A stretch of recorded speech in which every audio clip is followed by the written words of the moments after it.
bisa dihancurkan dengan istighfar. Malah nyalai wong iku aja nganggo sing elek. Sing apik. Bandul cermin namanya. Aku dulu diajari yang nek kon iku difitnah terus iku caranya ojo balik fitnah. Oh, sebetulnya kalau kau difitnah itu kau diberi kebaikan, burukmu diambil dia. Terus kalau kau diberi kebaikan, kau seperti dia fitnah kamu, wah kelihatannya ngelak negatif, malah kita itu mendapatkan positif. Karena yang dia keluarkan negatif. Terus selain. Nah kalau saya ingin mencelakakan gampang, kasih yang positif. Sedekahkan, ini mas ini fitnah saya ya. Saya sedekahkan ke orang ini untuk mas ini. Tilaka dia. Lu betul. Tapi sudah dikawin ya. Ini kan loh, ini santet litian tanpa resiko iki. Santet litian. Lu tenanan iki ya, ngeyel. Itu. Tapi ojo digawe iki aku gak nguruk ya lek lho. Ngawur ae. Gak oleh iki. Cuma cerita ae. Iya. Jadi wong sabar itu gak kena disalahi ya. Tapi kadang-kadang didongakno kan orang gitu. Kalau orang sabar itu disalahi didongakno, ya Allah mudah-mudahan dia sadar. Baik. Terus ngono wiritan itu. Sesungguhnya dia menerima baik, dia buru-buru kita keambil dia buru kita ambil dia. Itu futurilah loh, seni dalam bertauhid. Kan dengan seni dalam bertauhid kita bukan mungkin dulu. Kita ndak usah zikir 4 bulan, hampir 120 hari. Kalau kita dijelekan orang, hanya untuk doakan orang yang membunuh kita, maka kita ngirit zikir istighfar 40 hari. Nak ngerti inti sari rahasianya, dia tertawa itu dijelek-jelekan orang. Ayo dihitung matematika tasawuf. Seberapa kebaikanmu kau pupuk dalam sehari semalam. Maka jikalau ada tetangga saya ini ya suudzon sama saya, dengan itu saya tak pernah membicarakan ini dia, dan dia menganggap saya ini aliran sesat, aliran setan umpama. Selama itu pula saya punya jasa ke Allah, berzikir berapa ribu ini ya, apa ya, 14.000 dikalikan 2, 24.000, jadi 28.000 yang saya lakukan hampir tiap hari, sebelum tidur dan setelah bangun tidur. Maka sejumlah itulah yang akan diambil orang yang ngerasanya. Ini makanya gitu, maling celuring. Kok bisa begitu? Nanti dihitung matematika tasawuf itu. Iya, maka take of giving, memberi akan menerima. Kau memberi baik akan menerima baik. Kau memberi buruk akan menerima buruk. Sebetulnya kau menjelekkan orang itu, sebetulnya kau sedang memburukkan dirimu sendiri, bukan orang lain. Itu rahasianya.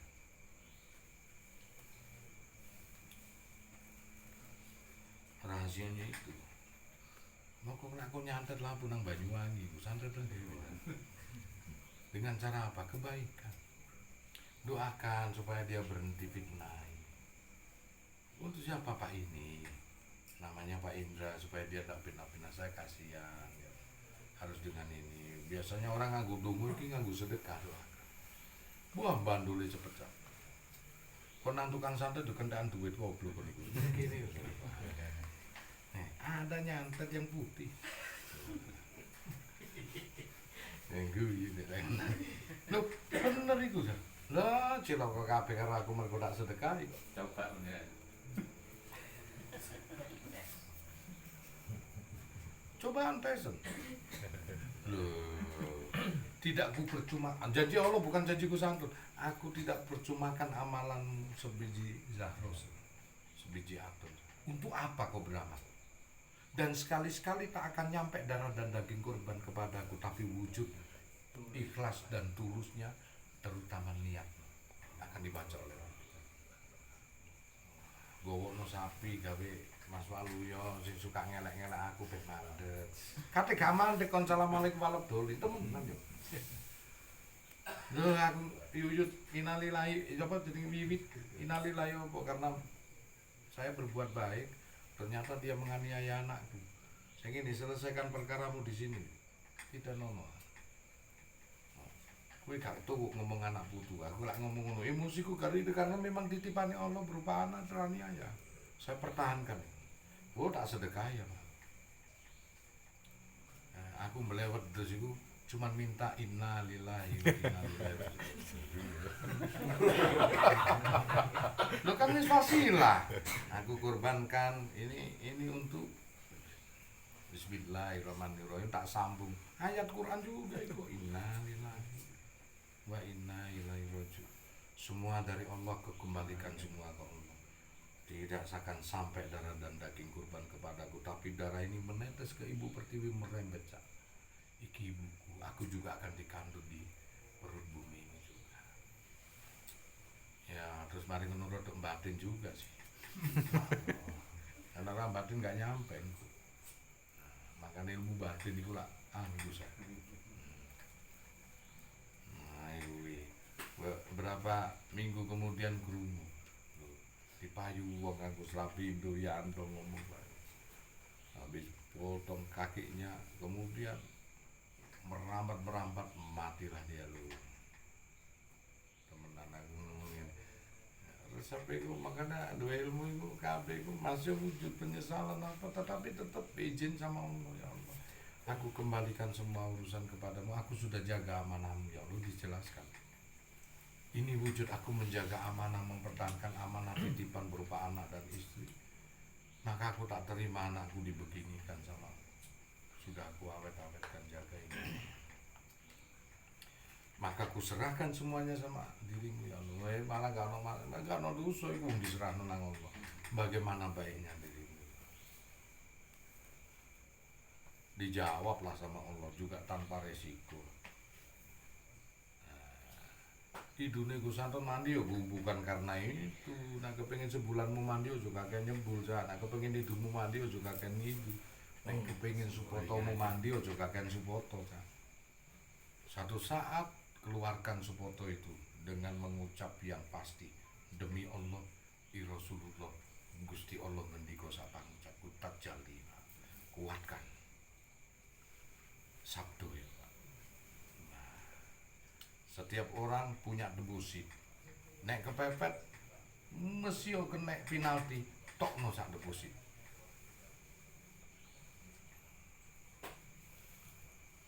Ono tabungan sing dicukup harian, ono tabungan sing dicukup tahunan. Harian ketekan, tokno sing tahunan. Ono dalil iku sono, 3 pemuda masuk nang pintu goa kena gempa, terus kemudian tertutuplah pintu goa. Opo ayo? Amalan terbaik untuk keluarkan semua. Untuk buka pintu gua ini, buka. Ono sing ibuke digendong, ono sing karyawane tuku wedhus dikekno beberapa tahun kemudian. Nah, kan gitu, ono sing tahan maksiat, terbukalah pintu gua, selamatlah dia pemuda. Deposit.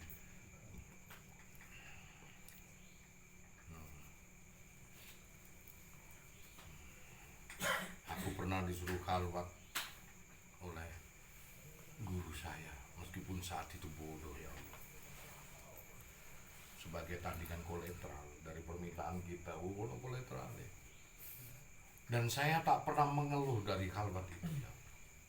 Itu engkau tulis sebagai murid berbakti ya. Turunkan, selesaikan masalahku ya. Umpama zaman biyen ngono bledek tepuan, saiki kan bledeke karo mercon. Ono mercon tepuan cek pas atimu.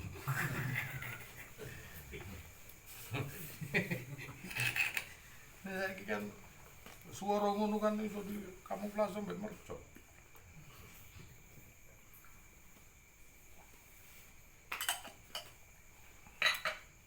Artinya gini loh, nggak ngurui elek. Kamu tahu Malik bin Dinar? Dia jadi seorang wali karena bukan lillahi ta'ala itu. Syekh Harnuddin Malik bin Dinar itu jadi seorang wali bukan karena sesuatu hal yang lillahi ta'ala, karena perempuan. Dia seorang pemuda naksir anaknya takmir. Aduh, bagaimana bisa naksir cewek tanpa dekat? Gak mungkin loh, harus dekat. Sementara si cewek itu ahli ibadah. Nah, si Ihsanuddin dia ahli minum. Mau dekat bagaimana kalau nggak ke masjid? Akhirnya bodoh saru dalam masjid. Belum beduk, artinya belum ada, dia sudah ada di masjid. Ben mendapat perhatian sang cewek tersebut. Bahkan sebelumnya dia belum lillahi ta'ala itu. Kan ceritakan ini panjang tapi kon akhirnya paham siapa Malik bin Dinar. Akhirnya dia seorang waliullah, orang suci betul. Singkat cerita, karena ibadahnya hebat, sang cewek naksir betul. Ini pemuda, padahal bukan karena ina sholati wa nusuki, inal wedok wa nu rawan. Nggak disuruh wedok. Nah, akhirnya karena itu setiap ini pemuda sudah cakep, sudah biar orang miskin tapi dia yang perempuan, aku tak cari orang kaya tapi aku cari orang yang taat ibadah, naksir sing angel bapake wedoke wis ora gelem. Kau mau hidupi anakku pakai apa? Kau nganggur, bisamu begini tuh, tidak butuh kamu punya iman. Kau harus berjuang bagaimana anakku terjamin. Kalau kau miskin buat apa? Berangkat ke Jabal gunung yang tertinggi. Zikir hanya untuk apa? Minta kaya, bukan lillahi ta'ala. Ya Allah kayakan aku. Aku tak akan makan kalau dapat pastian kaya. Gue terus sampai bertahun-tahun di sana. Kaya betul hingga dijuluki Syekh Ihsanuddin itu dijuluki Syekh Malik bin Dinar. Hai Syekh, si raja uang. Setiap tapak kakinya melangkah begini, uang emas, uang emas, uang emas. Bahkan naik kapal dia kepluk, piu, muncul semua ikan itu gigit emas. Dibayar ini kapal ini. Begitu dekati si cewek, dirabi uang. Gawe apa aku suka budal menang gunung jak. Doanya apa? Minta supaya suami si perempuan itu dicabut sama Allah. Dikabulkan, mati suaminya. Begitu suaminya mati dia gagah, aku sudah kaya, suaminya mati, wah aku nikahi dia. Apa? Tunggu 3 kali masa idah. Mati menang. Dinten. Wes. Ya, wah, bapaknya setuju, perempuan setuju, ada undang-undang 3 kali masa idah. Ditunggu karo ngempet-ngempet mungkin. Mata sih wedok. Loh, putus asa cintanya karo iku Pak, putus asa. Dia taruh di gunung tempat pemujaan tadi itu, dia bilang, ya Allah, aku serahkan semua urusan. Aku hanya punya dirimu ya Allah. Aku keluarga sudah nggak punya. Aku kaya juga percuma. Untuk apa semua ini? Ya itu kayak kita ini. Yang tersisanya dirimu. Ampun saya ya Allah. Saya sudah tidak minta apa-apa. Seolah-olah hidupku ini engkau lulu ya. Apa yang ku minta selalu kau kabulkan. Belum menangis. Akhirnya dikembalikan, cuman kalau boleh aku bertanya ya Allah, tunjukkan. Kenapa setiap permintaanku yang buruk engkau kabulkan ya Allah. Aku cuma ingin tahu aja. Padahal itu buruk permintaanku, minta matinya orang, minta kaya bukan karena dirimu. Jawabannya Allah, Pak, aku suka kepada kamu. Meski kau minta buruk, tetap kau minta kepadaku. Itu yang aku sukai dari dirimu. Tapi aku lebih mencintai kamu. Hingga kamu kutunjukkan cinta yang sejati, yang demikian itu. Ngeman Gusti Allah. Makanya dicabut sing wedok iku, supaya kamu lebih tetap mencintai aku. Dan aslinya engkau lah pencari diriku, kata Allah. engkaulah salah satu manusia pencari uang. Sujud dia sampai meninggal. Ya. Itu wali-wali yang dia jadi karena tidak lillahi ta'ala. Tetapi dia yakin di dalam hatinya, kalau minta sama Allah aku dikabulkan. Tak uzlah aku, tak berpuasa setengah hebat. Dikabulkan dari melarat sampai disebut Syekh si Raja Uang, Malik bin Dinar. Malik ilah rojo ditambahi bin Dinar, saking gak duwene wong tuwa bin Dinar iku lak uang. Malik anake uang ngono. Raja si anak uang itu. Artinya apa? Itulah keliru pun jalan kita. Allah memaklumi asal kau minta kepada. Ya nggak suka, meskipun bener minta selain Allah itu ya nggak suka Allah itu. Jelas ya kok keliru itu. Allah itu kagum kalau kau minta kepadaku, aku jadikan sandaran hidupmu. Itu yang kuhargai, kata Allah. Bahkan pelacur pun diharamkan untuknya neraka. Karena mintanya pelacur tidak kedukun. Allah, ya Allah, biar badanku untuk orang banyak, kukorbankan untuk amanah yang kau berikan kepadamu, titipan, yaitu berupa anak. Meskipun aku korbankan seluruh harkat martabatku, rasa maluku ya. Sampai ucapan sang pelacur terakhir yang bikin orang begini, apa? Meski aku masuk neraka, aku ikhlas. Asal jangan anakku. Itu yang bikin dirubah hidupnya sama Allah. Dia katakan kepada Syekh Hasan Basri, perempuan itu aku muliakan dia sebagai seorang, maka kebumikan dia selayaknya kekasihku wali-wali. Mati nangis Syekh Hasan Basri. Kenapa kau menangis? Celaka, tidak ada yang bisa masuk ke surga tanpa dia mempunyai ganjaran yang hebat. Nah, sang pelacur ini yang tadinya tidak punya ganjaran, maka diambilkan dari kita semua. Allah hadir di situ. Ada yang kukurangi berkahnya dari diri.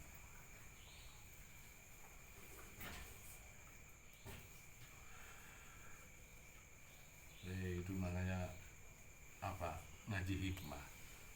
Dalam suatu keburukan kita, mata kita tidak mampu, pendengaran kita tidak mampu menjangkau dalamnya kebaikan. Saya kan dulu, saya itu pernah berguru dengan seorang yang bisa tidak dikatakan itu baik ataupun buruk. Waktu belajar ilmu khodam ini saya ulang. Saat saya berguru di Surabaya Muslim, kau berguru sana kepada orang yang ahli ilmu khodam, biar kau tahu landasan ilmu gaib yang seperti apa. 3 tahun saya belajar itu tanpa ada hasil. Akhirnya saya pulang dimarahi sama dia. Cuma saya berpikir tidak ada guru yang menyuruh muridnya untuk tersesat. Nah, karena kenapa itu? Ya. Guru yang saya guru namanya Kiai Abdul Aziz almarhum, dia di Bondowoso. Inilah orang ahli ilmu khodam. Referensinya jadi guru saya, seorang waliullah guru saya. Seperti apa? Dia kalau pergi kemana-mana pakai penter, pakai topi koboi, celana pendek, rompian. Wih, boys dia. Dan itu saya pakai caranya dia siar itu. Enggak sangka kalau dia kiai, enggak sangka kalau dia ahli ilmu gaib, enggak sangka kalau dia ahli ilmu magic. Nah, merokok, dia datang, baju bagus dia. Orang nggak ada sampai sangka itu. Kemudian hampir setiap hari saya diajak, ikut Gus. Kemana Pak? Ziarah. Nggak tahunya ke tempat pelacuran. Loh bener, saya datang tuh, sini kamar-kamar, ini mobil keluar. Nah kamar itu ada cewek. Cewek ini dibawa masuk. Aku roh nang ngarepe motor gue. Ya apa sih? Masuk. Pagi habis subuh itu jam 5 keluar ya. Saya kadang tertidur. Dia masuk ke dalam mobil saya itu. Apa ngomong? Mariandu seger. Ya, segar habis sedekah. Ya greget lah. Ya apa sih aku keliru. Iki nak keliru kok abahku dikongkon belajar nang kene. Berangkat. Demikian tiap malam itu duit gak ada habis dia. Dipelacur itu aja. Saya sempat berpikir ini ahli ilmu kok bermaksiat ya. Waduh keliru aku. Kalau menjelang malam dilema. Begitu terus hampir 2 tahun berinding ini. Beliau hadir. Begitu terus hampir 2 tahun. Akhirnya drop juga hati saya. Pulanglah saya diam-diam. Wah, akhlaknya enggak. Wis ketemu dengan ini ketemu. Wah, sudah keliru. Akhlaknya hampir siang jam 10 ada pickup masuk 2-3. Minuman keras. Dia bawa minuman dia gini. Ada lagi, bayar. Waduh. Bukan minuman keras. Aku iku sing melok ngusungi kok jenenge guru. Lho ya apa sih?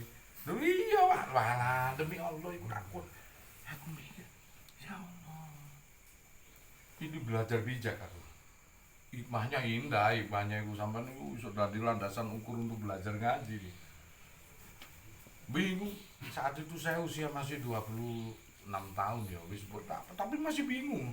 Iki gimana? Disuruh ya. Nggak tahan juga pada season 2 tahun ya. Saya nggak dipelajari wirid, nggak diajari apa-apa, nggak tahan. Saya pulang Pak. Pulang diam-diam waktu abah bilang ke Banyuwangi saya pulang. Pulang laporan sama yang ngajar aku tahu kita Abah Muksin. Loh, kon wis itu hasilnya. Ngeten lho, aku lho niki kula niki belajar ilmu bener, tapi guru kula niku murid itu melayu kabeh bablah ngono. Setiap hari itu minum minuman keras. Satu itu juga apa namanya? Malam maba dan pelajaran, Pak. Kula niki sing merep moto dhewe.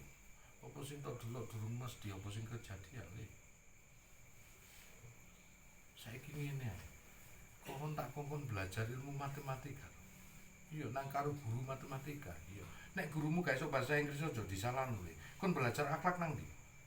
Teng Pajat. Kon belajar tafsir Quran nang ndi? Nang Abah Marsikan. Kon belajar tauhid nang ndi? Teng panjenengan. Kon tak kongkon belajar apa? Ilmu kodam. Nek gurumu gak iso akhlak aja disalahno balik. Baru mana? Nek gurumu iso matematika, kon belajar matematika nek gak iso bahasa Jerman, bahasa Inggris aja tok salahno goblok kon iku balik. Balik. Dengan perpedoman itu. Wah akhlaknya diapakno penting itu ilmu kodam ini. Ilmu kodam 5 Brawijaya, pokoknya belajar ilmu kodam Pak. Wes suka petah-petah ngono akhir yo asik juga. Melok si arang jero. Iki nek adaptasi padha sak warna iki berbenturan terus kan. Wah kudu sak warna. Nek kuno abang aku melok abang. Wis ngono wis delok ngene. Guru iki sering. Oh, yo kan cukur ngono. Artinya apa biasane turu astagfirullah tak pedeli yo. Asik jenenge. Ngene. Makane kono dosa aku ngene. Wah, cukuri pisan ngono. Ternyata di akhir-akhir dia bilang begitu. Kenapa kamu sekarang kok kembali lagi? Nah, saya belum dapat, Bah. Ilmu ini jenengan ini saya belum dapat. Kalau aku nggak kasih ilmu nggak apa-apa, Pak. Berarti aku tahu hikmah, bagus kan. Kadang ilmu itu tidak terletak pada kekuatan magic atau apapun. Nah, dia berada dalam hatimu. Dia berada pada kebijaksanaan. Baru aku tahu ono wong iso ngomong ngono iku. Wah, salah wase gak tau ngono. Dia baru kasih kata mutiara yang indah, Allah tak akan pernah luput dan tak akan pernah keliru dalam memberikan ilmunya kepada hamba. Baru dia mengucapkan ayat, akan disamarkan setiap kekasihnya. Kau harus peka, karena kau muridnya Abah Muksin, orang yang luar biasa. Aku aja ingin jadi muridnya Abah Muksin. kenapa kau masih tetap bertahan di sini? Meski apa yang aku lakukan terhadapmu, kau menilai aku apa? Tidak bisa menilai. Bohong. Kelak kamu akan memahami. Nah, singkat cerita, ujianku dihadapkan dengan beliau ini. Abah dimusuhi beberapa kiai karena sifatnya yang nyeleneh, termasuk kiai ini. Akhirnya terjadilah penculikan. Singkat cerita, saya nggak mau ceritakan ini. Kiai ini mungkin tidak berani dengan abah saya secara langsung, tapi lewat begitu. Akhirnya ada sesuatu hal, meninggal. Sebelum meninggal sudah kasih ilmu. mengasih ilmu ke saya. Saya dimandiin, ternyata remeh, nggak dengan puasa, nggak dengan apa, dimandiin sudah selesai.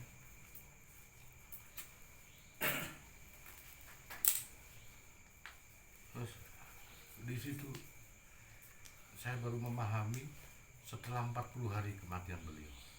Saya datang dan ternyata sang pelacur itu sudah jadi istri.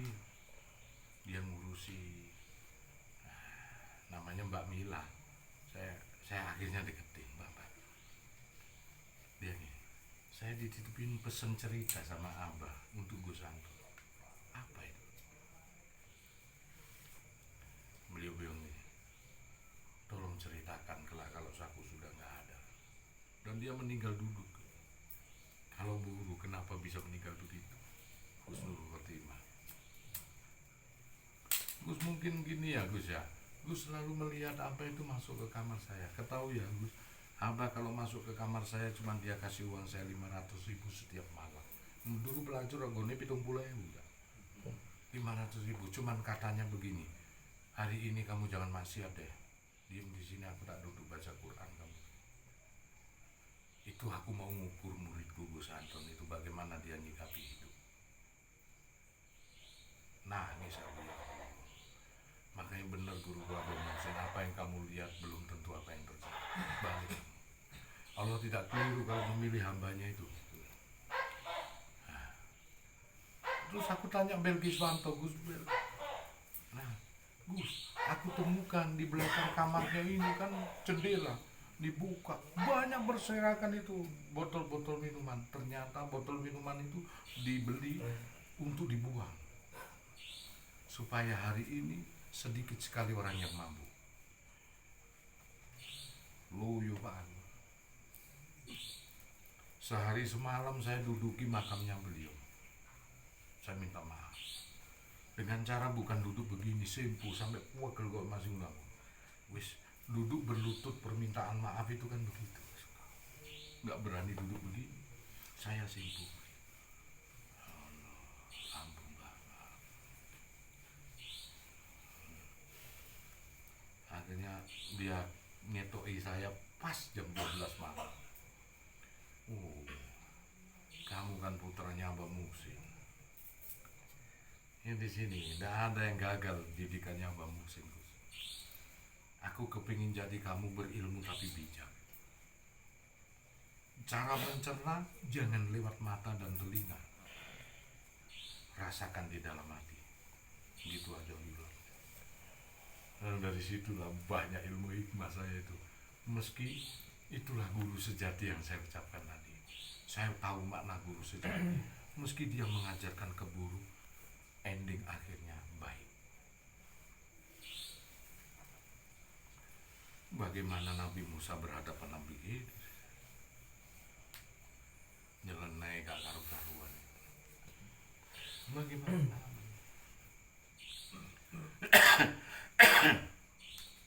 Nah di situ kau diceritakan Nabi Musa kan 3 perkara yang tidak mampu untuk mengikuti Nabi gitu. Kau tidak mengetahui bahwa kelakuan apa selama di perjalanan Nabi Musa nggak betah.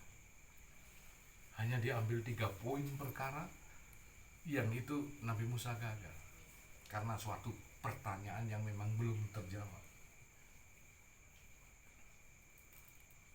Bagaimana kau memaknai ada seorang nabi yang dia makan ikan mentah seperti rakusnya makan binatang?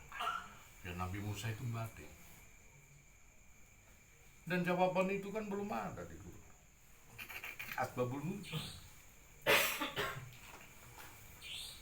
Orang sepertiku Musa, kalau aku makan ikan mentah, tidak ada sama manusia yang bisa mampu makan ikan mentah. Kenapa yang terjadi begitu? 1 banding berapa juta orang, orang seperti Nabi. Dia mewakili kurikulum Allah. Tetapi jikalau itu dibandingkan dengan masa dan jabatan, dia menutup di daerah itu orang kanibalisme. Hanya diwakili dengan ini. Seonggok beras yang sekilo hanya dengan 1 besi yang diperbandingkan. Kalau kau ini seorang sufi sejati, kadang kamu ketimbel di timbangani penduduk.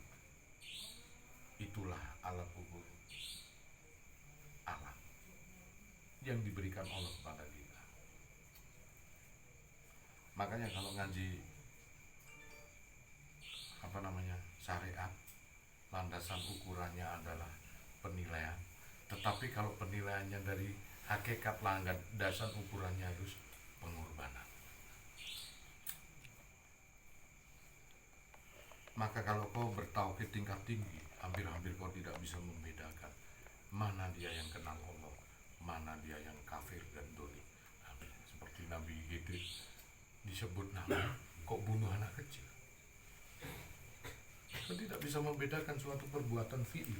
Segala sesuatu perbuatan hakikat adalah Allah. Surat Al-Anfal ayat 17. Bukan kamu yang membunuh, tapi akulah yang membunuh. Bukan kamu yang melempar dari apa yang kau lempar, tapi akulah yang melempar. La haula wala quwata illa billah.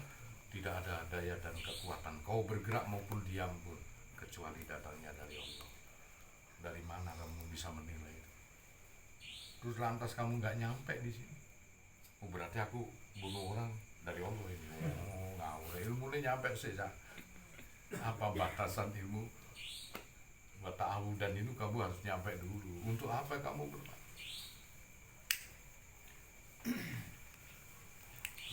Makanya kan ada konsep dalam kehidupan begini. Kalau ada orang yang begini, untuk orang awam harus ditinggalkan. Kalau ada orang begini, untuk orang yang tajrid itu harus diketimbelkan, itu harus dikorbankan dan lain sebagainya. Kenapa orang dulu itu mengetahui rahasia itu? Untuk hujan harus dikorbankan ini, ambil negatif untuk mengambil positif. Wong sing zaman biyen itu nglakoni iku.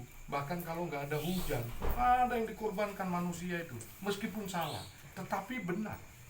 Loh, kok iso Gus, meskipun salah benar? Sebetulnya dia cari langkah positif yang akan diberi minta hujan itu dengan cara menegatifkan, meskipun itu salah.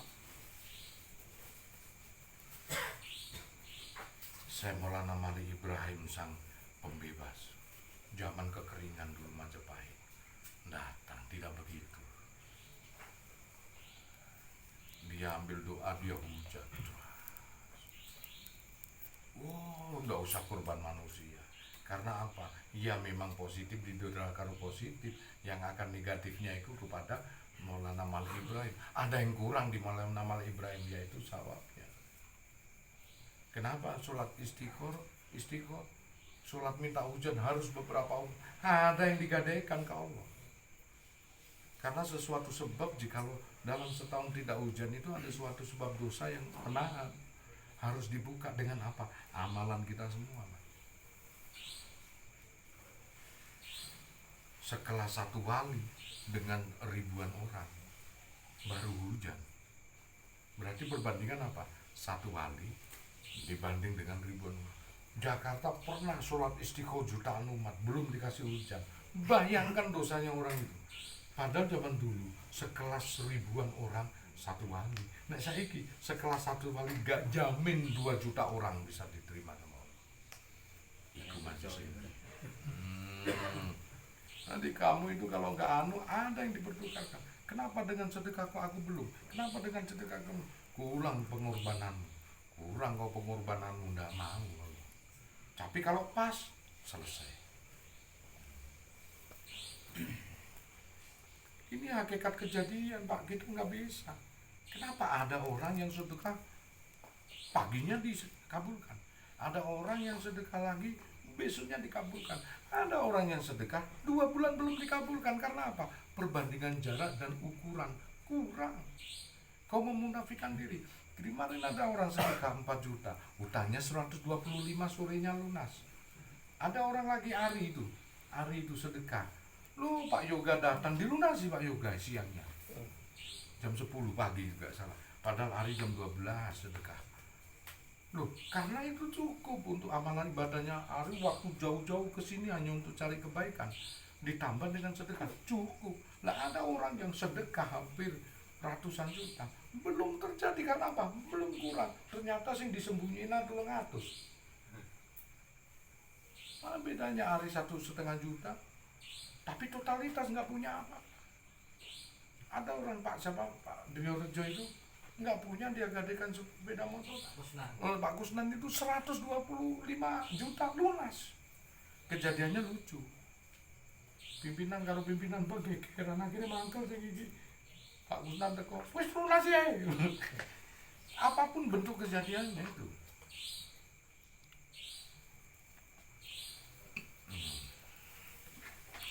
Nah di situ Allah menilai dari pengorbananmu.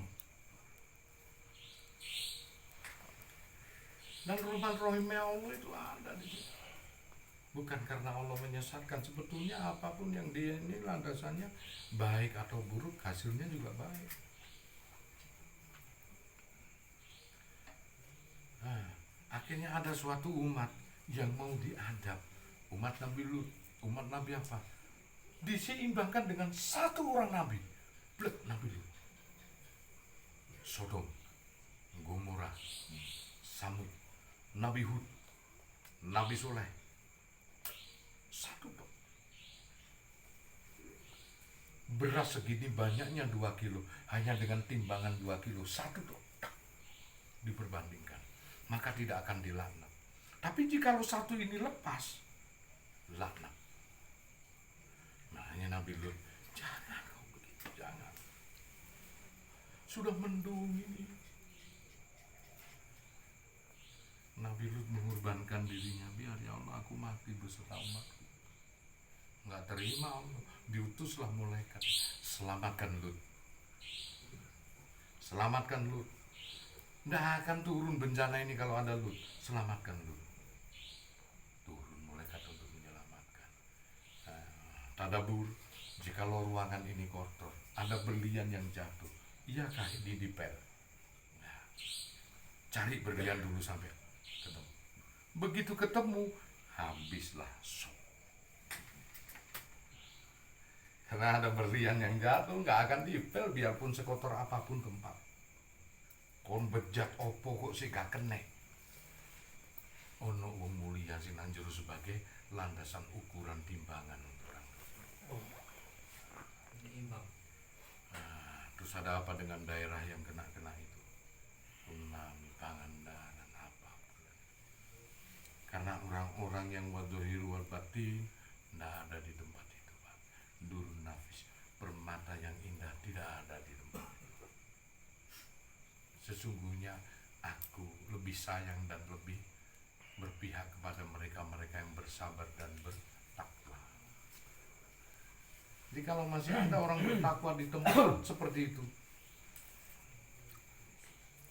copot orang-orang seperti kita di sini, di Surabaya, di Sidoarjo, lewat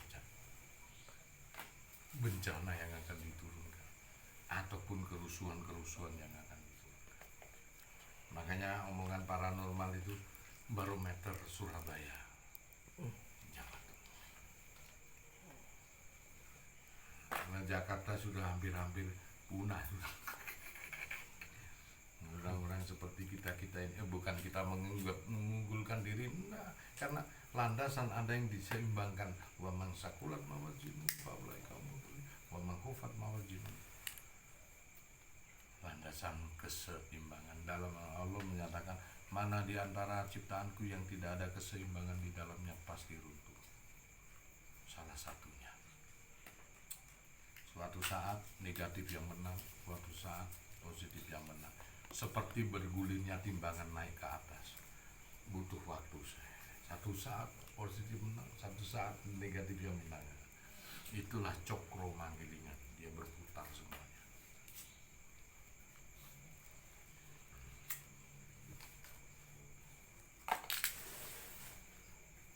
orang yang tidak mempunyai ilmu kalam, dia terbatasi dalam berbicara setengah jam, 1 jam.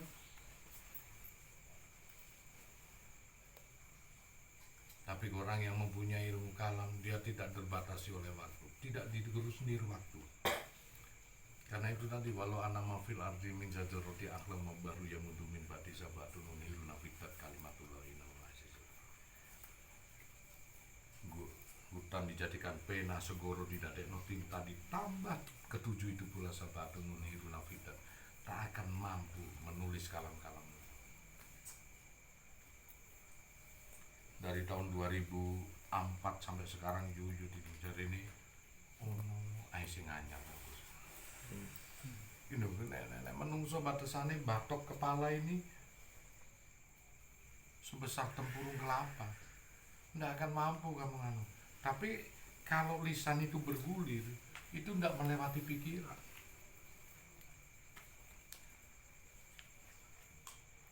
Nggak melewati pikiran, lewat.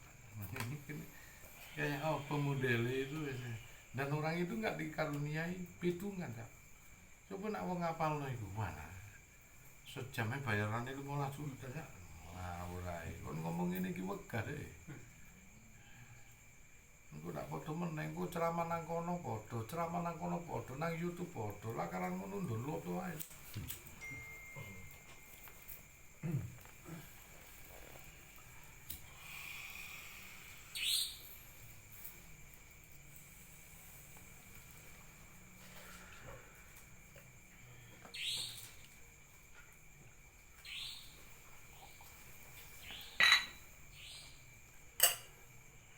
Landasan ukuran yang perlu kita ambil itu seperti apa dalam hidup itu. Makanya kita badan jirim itu apa?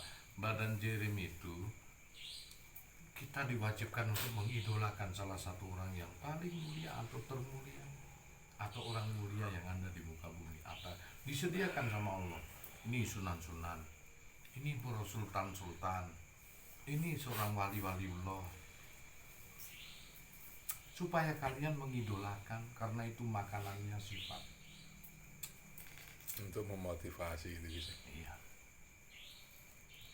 Karena sebetulnya ya, lebih banyak orang itu huni sifat daripada husni asma. Secara tidak sadar. Makanya itu disebut zikir wukuf huni sifat. Sehari-hari kamu mengidolakan apa? Umpama kau niku mengidolakan Sunan Kalijogo, senang sekali kau putar film Sunan Kalijogo. Kalaupun kamu di toko buku Gramedia, pasti yang dijujuk sejarah Sunan Kalijaga. Sampai saking salutnya kita dengan tirakatnya Sunan Kalijaga, semua saitnya kita hafal. Sama kau mengidolakan Michael Jackson. Mana kaset yang nggak pernah punya kau Michael Jackson? Bahkan saking mengidolakan kau tutup kamarmu, kau joget persis Michael Jackson. Bahkan tanpa disadari kamu jalan pun seperti Michael Jackson. Pakaianmu melipit kau Michael Jackson. Bahkan bersedia keluar uang miliaran hanya untuk operasi kulit seperti Michael Jackson. Gila nggak? Itulah huni sifat. Maka kita disuruh sholawat. Allahumma sholli ala Muhammad. Sirat Nabi diceritakan supaya apa? Kita mengidolakan Rasulullah. Kalah zikir asma itu, apa istilahnya itu? Badan jisim, yaitu badannya cipto. Badan cipto masih butuh disediakan 99 asma. Ya Rojak, ya Guni, ya Fatah, ya Karim, ya Rahman, ya Rahim, ya Rahman, ya Rahim. Disediakan ini makanan jisim. Jasad makanannya ini materi minum kopi. Jisim makanannya Asmaul Husna dengan Abdul Zikir la ilaha illallah. Jirim makanannya sifat. Jihim makanannya kaweruh rasa. 4 badan, jasad, jisim, jirim, jihim. Aneh kon nglakoni sembaing rogoto. Iki tok tinggal. Kon numpak mobil kan numpak serep sa. Ngembus lo ae bong kepengin tujuane nang Jogja, monggo nang Ngawi. Seado cah. Lewat kan. Ini ternyata kita menyerap keliru. Coba kon mengidolakan sapa lah. Lagune sapa kowe apal iku? Menyerap ini. Maka disediakan, maka Allah menyatakan apa? Di bumi ini kupusakai dengan orang-orang yang soleh. Apa artinya pusaka itu? Sebagai landasan kau berteduh di situ. Keris sirik. Oh, Nabi Musa sirik juga itu belah laut kanggo tongkat itu. Oh, Nabi Musa nang kono, nek nang kene tak kenal nopo gandri. Ngono. Nek nang Jepang tak kenal no samurai. Umpama Nabi Musa lahir nang Australia kenal no aborigin. Nah, dia bumerang. Mau kau belah laut, terbelah. Sesuai dengan kondisi alamnya. Nah, jadi gak iso kan ngatano sirik. Ayo, atiullah wa atiur rasul wa ulil amri. Kita lihat atiur rasul. Katanya kita disuruh sama dengan Al-Quran. Nah, nyata-nyata ada cincin Toat Sulaiman dan Tokat Musa. Kalau kita meniru gitu, dilokno sirik. Iku lah nabi lho. Jadi ini kongkon atiur rasul. Taatilah nabi lho lah. Repot aku iki yo. Karena pengaruh kaweruh itulah mini manusia ya.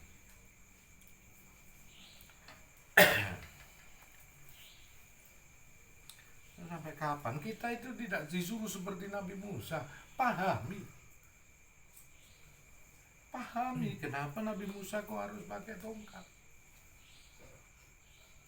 Ya Allah, kami sudah tersudut ya Allah. Janjimu kau akan bebaskan Bani Israel dari tanganku.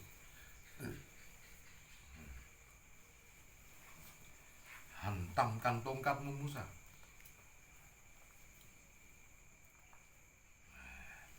Itu sebabnya Sunan Kudus masih pegang setan kober. Itu sebabnya Sunan Kalijogo masih pegang Kiai Pleret dan lain sebagainya. Kenapa? Itu sebabnya mobil ada akinya. Meskipun kita tahu kita berjalan tak pakai aki, hanya untuk menghidupi sementara. Selanjutnya mekanisme dinamo ampere lah yang berjalan. Aki hanya menghidupkan sementara. Saat Nabi Musa tuh tongkatnya hanya menghidupkan sementara, mujizatnya slah. Aku jalan lagi makin teh. Tapi coba tekenin Nabi Musa tok gawe ngono. Yo praktik lho. Ya gak iso cak ngono bisa. Piye carane Nabi Musa ngecas gue le? Dia jarak tempuhnya ngecas itu dengan melawan Fir'aun. Saking opo ngecase iku. Wah, awakmu ngecase. Telek iku. Kena ana wedok etik-etik kok sapi kok Al-Baqarah. Sapi betina.